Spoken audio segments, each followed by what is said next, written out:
Assalamualaikum, apa khabar? Mudah-mudahan sihat, afiah dalam naungan Allah beserta keluarga tercinta. Apa khabar hari ini? Puasa keberapa kita? Kan, Masya Allah, hari ini saya satu hari yang sangat-sangat efektif. Kan, sudah buat kerja urusan bank, madrasah, urusan buku, lepas tu pergi masak. Kan, jadi macam-macam kerja. Sini nampak Baim. Nah, tengok. Jadi for today, setuju tak saya kata Allah SWT tu suka gurau, dan kadang-kadang gurau dia kasar tau. Gurau Allah Ta'ala ni kasar, yeah. Yesterday my wife came to me and showed me a flyers. Flyers satu orang yang saya didik habis-habisan, dan kemudian saya ditikam habis-habisan oleh orang ini. Bila isteri saya tunjuk flyers dia, pelbagai memori datang, kan? Dia datang kembali, kan, mengganggu pemikiran kita ni, sampai termasuk dalam mimpi, gangguan-gangguan ni. Tapi itulah kita katakan, Tuhan kalau gurau, dia kasar gurau. Hakikatnya yang bagi segala-galanya kan tu Allah Ta'ala yang menaikkan, Allah yang menurunkan, Allah yang bagi nikmat, Allah yang bagi sakit, Allah yang bagi sedap, semuanya Allah Ta'ala. Jadi dalam keadaan kita, semangat kita ni tak begitu, orang kata tak segitu cantik, tiba-tiba hari ni tiba-tiba dia sampai pula buku yang kita tulis. Jadi kita tengok, faham tak gurauan Allah Ta'ala. Jadi Allah Ta'ala tu bila gurauan kita terimalah gurauan dia, kan? Kita terima. Macam mana nak terima? Macam mana? Perasaan sakit, marah, negatif, itu kita nak buat apa? Kita telan.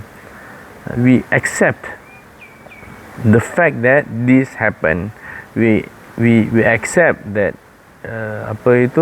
benda ni adalah benar, benda ni berlaku terhadap kita, dan apakah hala tuju kita, macam ni kita nak lalui perkara tersebut. Bukan dengan kita menafikan, bukan dengan kita tak menerima, bahkan kita terima segala ujian yang Allah Ta'ala bagi kita, terima, kita telan, dan kita lihat macam mana Allah SWT buat, macam mana Allah SWT buat, kan? Jadi macam saya mencerita lah, dalam keadaan kita geram ke, kita down ke, kita apa, kan, yelah, bayanglah kita, orang tu kita naikkan, kemudian dia jatuhkan kita, dia tikam kita, dia cakap buruk kita, kan sakit, kan rasa sakit, pedih rasanya.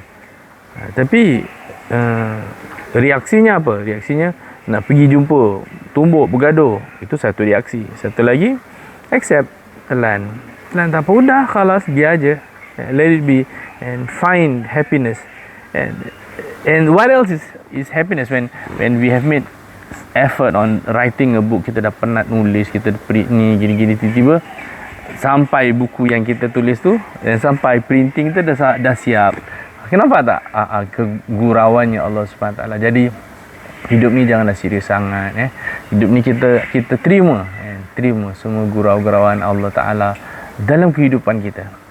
Dan gurauan yang paling kasar ialah kematian, mati. Bila mana kita, sanak saudara, orang yang kita sayang pergi kembali kepada Allah Subhanahu Taala, tidak ada cara untuk kita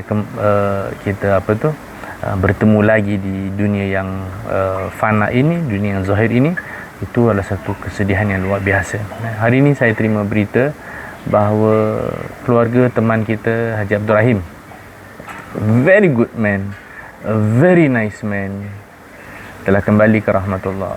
Kita orang baik mati Ramadan, cemburu kita hadiahkan Fatihah, kita akan hadiahkan amalan buat beliau. Mudah-mudahan Allah SWT terima beliau, Allah SWT angkat darjat beliau, Allah SWT berkati urusan beliau dunia akhirat. Al-hadhi niya wa kullu niyatin salih. Al-Fatihah. Jadi saya nak nak cakap pasal Ramadan ni tak jadi. Assalamualaikum.